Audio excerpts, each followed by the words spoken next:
প্রসাদ খেতে সবাই বসে একসাথে বসে বড় একটা ফিলিংস আসে। পীযূষের বাবার গমন করছে। নমস্কার গাইস, সবাই কেমন আছেন? আশা করি সবাই ভালো আছেন। হ্যাঁ, আমিও ভালো আছি। সবাইকে জানাচ্ছি শান্ত কুমার এবং শান্ত অফিসিয়ালের পক্ষ থেকে অনেক অনেক শুভেচ্ছা ও অভিনন্দন। তো আজকে একটি ভিডিও নিয়ে আসলাম। ভিডিওটি হলো কালকে গেছিলাম আমাদের এলাকায় একটি দিবসী অনুষ্ঠানে। তো সেই অনুষ্ঠানে যে আমরা কি করেছি এবং কি প্রসাদ খেয়েছি আপনাদের সম্পূর্ণ এই ভিডিওতে তুলে ধরছি, সম্পূর্ণ দেখবেন।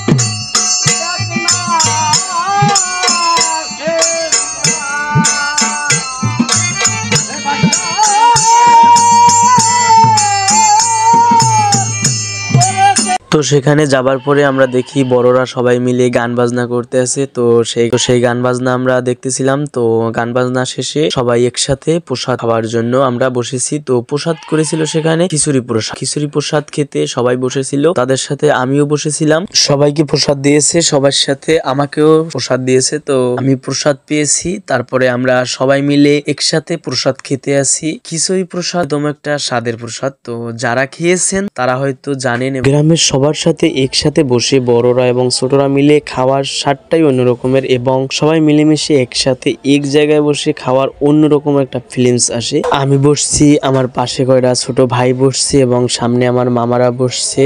সবাই অনেক সুন্দর পরিবেশনায় অনেক আনন্দ করে সবাই খেতে আছে। সবার জন্য অনেক আরো প্রসাদ রয়েছে। মূলত দিবসটা হলো আমাদের গ্রামের পীযূষের বাবার। ওর বাবা গেল বছর এই দিনে সে পরলোক গমন করছে, তার জন্য তার আত্মার শান্তি কামনার জন্য পীযূষ সকালবেলা কাজ করেছে। তো রাত্রে সবাইকে ডেকে সবাই মিলে একসাথে তার নামে কীর্তন করে এবং প্রসাদ দিয়েছে। সেই প্রসাদ আমরা সবাই খেয়েছি এবং তার আত্মার জন্য শান্তি কামনা করছি। ওর বাবা তা যেন স্বর্গবাসী হয়। দিবসীর এই কাজটা আমার পেজে হিন্দু সম্প্রদায়ের যারা আছে তারা হয়তো বুঝবে এবং অন্য জাতির যারা আছে হয়তো তারা বুঝবে না। তো আমাদের হিন্দুদের ভিতরে মানুষ মারা গেলে তার 1 বছর পার হলে সুপিন্টি বলা হয়, সেই কাজটা করা হয় এবং তার যে ছেলেরা থাকে এবং মেয়েরা থাকে তারা এই কাজটা উঠানো হয়। তার আত্মার শান্তি কামনার্থে এই কাজটি করা হয়। তো রাত্রে সবাইকে নিমন্ত্রণ করে গান বাজনা করে তারপরে তার নাম তাদের সাধ্যে যা হয় তারা সবাই